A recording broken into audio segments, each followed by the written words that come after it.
sulat nagpapapansin sa'yo. Umabot sa palitan ng mga mensahe, kilig na kilig ako. Kumusta, kain na, hello, magandang umaga. Ingat ka, pahinga, huwag kang masyadong magpupuyat pa.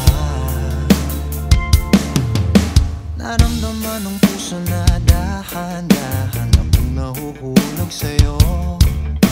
Sa kada araw natin na pag-uusap, meron nang namumuo. Ngunit di ko na alam kung anong patutunguhan. Ang hiling ko lang naman na itong naramdaman.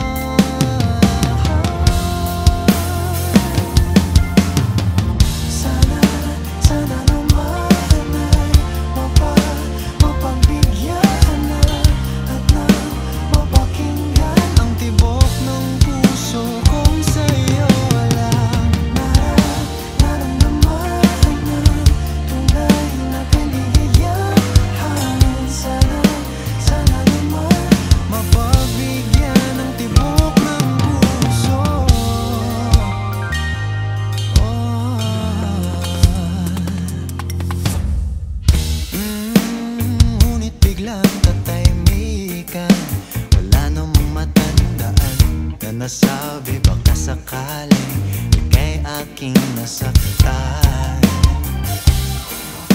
Bigla na lamang ika'y di nagparang